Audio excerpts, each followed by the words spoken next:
ప్రవస్తి చిన్నప్పటి నుంచి నేను బాలుగారు, జానకి గారు, చిత్రమ్మ అందరూ ఒళ్ళో కూర్చోబెట్టుకున్నట్టే నేను కూడా నేను ఒళ్ళో కూర్చోబెట్టుకుని ముద్దు చేశానమ్మా. అందరికీ నమస్కారం. నేను మీ సింగర్ ప్రవస్తి. సో సునీత గారు రీల్ పెట్టారు, దానికి ఆన్సర్ ఈ రీల్. సో లాస్ట్ వరకు చూడండి. సునీత గారు మీరు చెప్పారు, ఫస్ట్ నేను పాయింట్ వైజ్ వెళ్తాను.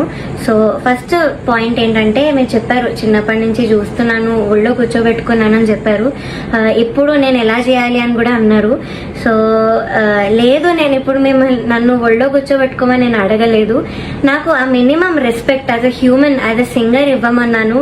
అండ్ మీరు రీల్లో ఎంత బాగా మాట్లాడారో రియల్లో కూడా అంతే బాగా మాట్లాడుంటే ఇవన్నీ అయ్యేదే కాదు మ్యామ్. సో అదొకటి. పాయింట్ నెంబర్ 2, నాకు కన్సిస్టెన్సీ లేదని కూడా చెప్పారు. చిన్నప్పుడు ఎలా పాడావో ఇప్పుడు అలా పాడట్లేదు అని కూడా చెప్పారు. Okay, that's your opinion, I totally respect that. So నేను దాని మీద ఏం మాట్లాడట్లేదు.